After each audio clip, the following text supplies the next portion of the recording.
तर आज आपण कारल्याची भाजी पाहणार आहोत। छान सुटसुटीत अशी ही भाजी बनते आणि टेस्टला देखील फारच अप्रतिम बनते। जर तुम्ही कडू कारलं खात नसाल तरी देखील ही भाजी तुम्हाला नक्की आवडेल। अशाच पद्धतीने आज आपण ही पाहणार आहोत। तर चला व्हिडिओला स्टार्ट करूया। व्हिडिओ आवडला तर व्हिडिओला लाईक आणि शेअर जरूर करा। सर्वप्रथम आपण इथे साहित्य पाहणार आहोत। 1 वाटी बारीक चिरलेलं मी कारलं घेतलेलं आहे। कारलं छान असं आपल्याला बारीक असं चिरून घ्यायचं आहे। त्यानंतर 1 मीडियम साईजचा कांदा आपण बारीक चिरलेला आहे। थोडीशी मिरची, थोड्याशा लसूण पाकळ्या। त्यानंतर आपण इथे थोडासा लाल मसाला, हळद आणि मीठ आपण चवीपुरतं यूज करणार आहोत।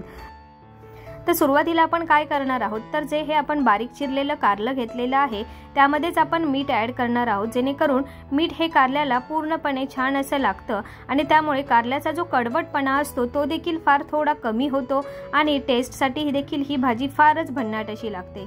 तर अशा पद्धतीने आपल्याला अगदी थोडंसंच मीठ चवीपुरतं ॲड करायचं आहे आणि कारल्याला छान असं मीठ लागेपर्यंत व्यवस्थित असं आपल्याला मिक्स करून घ्यायचं आहे। तर पाहू शकता अशा प्रकारे छान असं आपण मिक्स करून घेणार आहोत आणि मिक्स करून झाल्यानंतर अगदी 10 मिनिट जरी तुम्ही हे साईडला ठेवून घेतलं तरी कारल्याला पाणी देखील छान सुटतं आणि मिठामुळे कारलं मऊसूत पडतं आणि थोडासा कडवटपणा कमी होतो। आता आपण छान अशी कांदा, मिरची आणि लसणाची फोडणी देणार आहोत आणि रेसिपीला स्टार्ट करणार आहोत। तर सर्वप्रथम इथे मी छान अशी कढई गरम करून घेतलेली आहे, अगदी मीडियम आचेवरतीच। त्यामध्ये आपल्याला अगदी 2 ते 3 चमचे तेल ॲड करायचं आहे। तेल छान असं गरम झालं की यामध्ये आपण ॲड करणार आहोत लसूणच्या पाकळ्या। तर लसूणच्या पाकळ्या ॲड केल्यानंतर छान लालसर रंग येईपर्यंत आपल्याला छान अशा त्यांना परतून घ्यायचं आहे।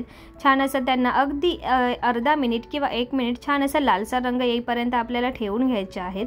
त्यानंतर आपण इथे ॲड करणार आहोत मिरची। इथे मी थोडीशी तिखटवाली यूज केलेली आहे। जर तुम्ही तिखट फार कमी खात असाल तर तुम्ही एकदम जी कमी तिखटवाली मिरची मिळते ती यूज केली तरी देखील चालणार आहे। तर मिरचीला देखील आपण छान असं लालसर रंग येईपर्यंत थोड्याशा परतून घेणार आहोत।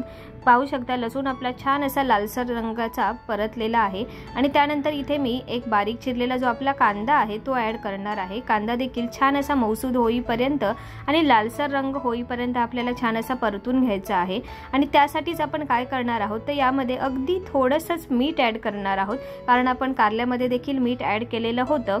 कांदा, मिरची आणि लसूण याला व्यवस्थित असं मीठ मिक्स व्हावं, व्यवस्थित असं लागावं यासाठी अगदी थोडंसंच मीठ इथे मी ॲड केलेलं आहे आणि पुन्हा एकदा आपलं हे जे मिश्रण आहे ते छान असं आपल्याला मिक्स करून घ्यायचं आहे। तर इथे तुम्ही झाकून देखील कांद्याला छान असं शिजवून घेऊ शकता किंवा अशाच प्रकारे तुम्ही अगदी 1 ते 2 मिनिट जरी कांद्याला मीडियम आचेवरती छान असं शिजवून घेतलात तरी छान लालसर रंग देखील येतो आणि लसूण, मिरची यांची फोडणी देखील फार छान अशी बसते।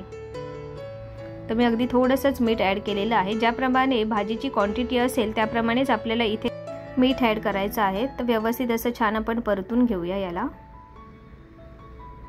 आणि छान असं कांदा, मिरची आणि लसूण आपला शिजून झाल्यानंतर यामध्ये अगदी थोडीशी हळद आणि थोडासा कांदा लसूण मसाला मी यूज केलेला आहे। मसाला ॲड करणं किंवा न करणं हे पूर्णपणे तुमच्यावरती आहे। तुम्हाला जर आवडत असेल तर तुम्ही ॲड करू शकता किंवा अगदी कांदा, लसूण आणि मिरची याने देखील ही भाजी फारच अप्रतिम बनते। मी थोडासा मसाला नेहमी ॲड करते जेणेकरून टेस्ट अजूनच ह्याची खूप सुंदर येते। जर तुम्हाला आवडत नसेल तर तुम्ही नाही ॲड केलं तरी देखील चालणार आहे। छान असं ह्याला आपण परतून घ्यायचं आहे जेणेकरून मसाला छान असा कांद्यामध्ये एकजीव होईल आणि व्यवस्थित असं आपल्याला ह्याला थोडंसं तेल सुटेपर्यंत परतून घ्यायचं आहे।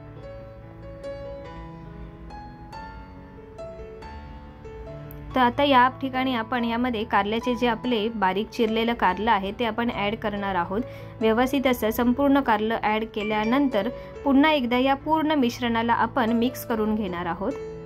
तर हे सर्व कारलं इथे मी ॲड केलेलं आहे आणि याला आपण छान असं आता परतून घेणार आहोत जेणेकरून कांदा किंवा लसूणची जी फोडणी आहे ती देखील कारल्याला फार छान अशी बसते।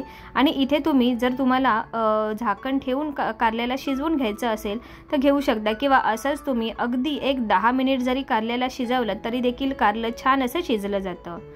फक्त जर तुम्ही इथे कोणत्याही प्रकारच्या झाकणाचा उपयोग केलात तर काय होतं कारलं थोडंसं मऊसूद पडतं पण शिजतं देखील फारच झटपट।